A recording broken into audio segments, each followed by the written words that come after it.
श्री शिवाय नमस्तुभ्यम। श्रावण मास महात्म्य 11वां अध्याय। रोटक और उदुम्बर व्रत का वर्णन। सनत कुमार बोले, हे देव, श्रावण मास के वारों के सभी व्रतों को मैंने आपसे सुना, किंतु आपके वचनामृत का पान करके मेरी तृप्ति नहीं हो रही।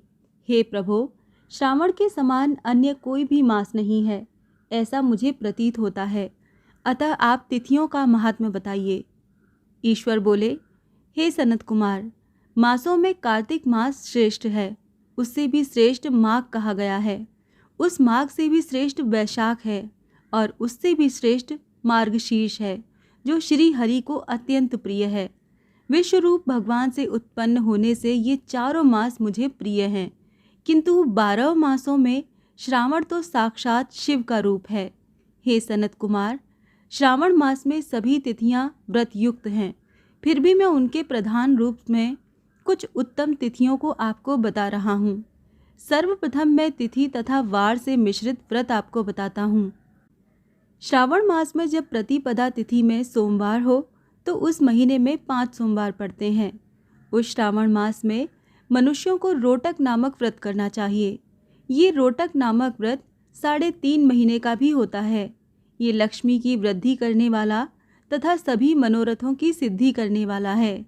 हे मुने, मैं उसका विधान बताऊंगा, आप सावधान होकर सुनिए। श्रावण मास के शुक्ल पक्ष में प्रतिपदा तिथि को जब सोमवार हो, तब विद्वान प्रातःकाल ये संकल्प करें, मैं आज से आरंभ करके रोटक व्रत करूंगा। हे सुरश्रेष्ठ, हे जगतगुरु, मुझ पर कृपा कीजिए। उसके बाद अखंडित बिल्व पत्रों, तुलसी दलों, नीलोत्पल, कमल पुष्पों, कहलार पुष्पों, चंपा तथा मालती के पुष्पों, गोविंद पुष्पों, आग के पुष्पों, उस ऋतु तथा काल में होने वाले नानाविध अन्य सुंदर पुष्पों, धूप दीप नैवेद्य तथा नाना प्रकार के फलों से शूलधारी महादेव की प्रतिदिन पूजा करनी चाहिए। विशेष रूप से रोटकों का प्रधान नैवेद्य अर्पित करना चाहिए। पुरुष के आहार प्रमाण के समान 5 रोटक बनाने चाहिए।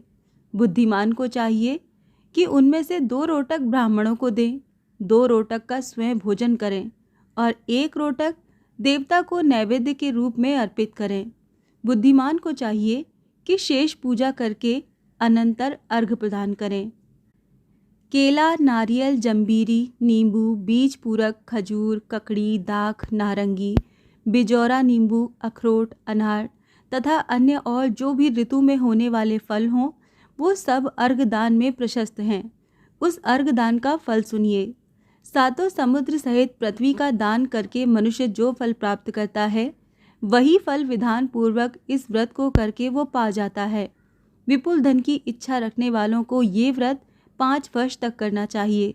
इसके बाद रोटक नामक व्रत का उद्यापन कर देना चाहिए। उद्यापन कृत्य के लिए सोने तथा चांदी के 2 रोटक बनाएं। प्रथम दिन अधिवासन करके प्रातःकाल शिव मंत्र के द्वारा घृत तथा उत्तम बिल्व पत्रों से हवन करें। हे तात, इस विधि से व्रत के संपन्न किए जाने पर मनुष्य सभी वांछित फलों को प्राप्त कर लेता है। हे सनत कुमार, अब मैं द्वितीया के शुभ व्रत का वर्णन करूंगा, जिसे श्रद्धा पूर्वक करके मनुष्य लक्ष्मीवान तथा पुत्रवान हो जाता है।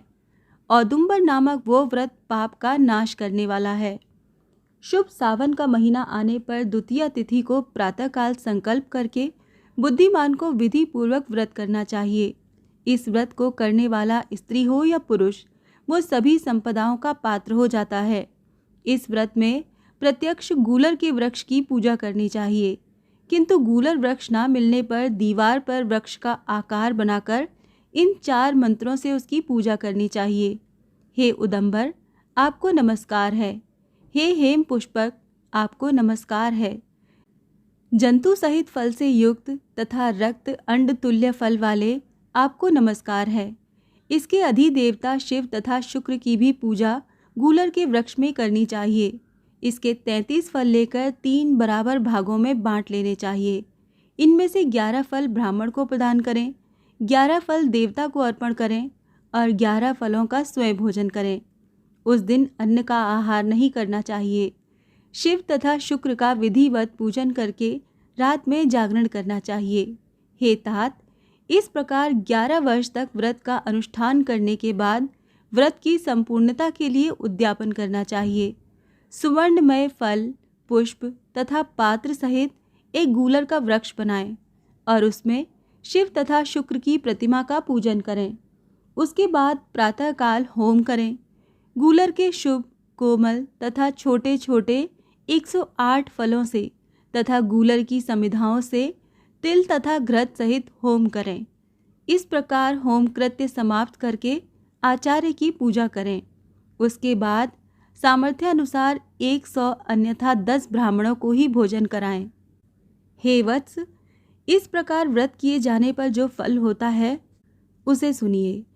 जिस प्रकार ये गूलर का वृक्ष बहुत जंतु युक्त फलों वाला होता है, उसी प्रकार व्रत करता भी अनेक पुत्रों वाला होता है और उसके वंश की वृद्धि होती है।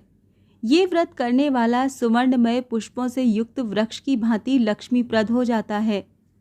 हे सनत कुमार, आज तक मैंने किसी को भी ये व्रत नहीं बताया था। गोपनीय से गोपनीय इस व्रत को मैंने आपके समक्ष कहा है। इसके विषय में संशय नहीं करना चाहिए और भक्ति पूर्वक इस व्रत का आचरण करना चाहिए।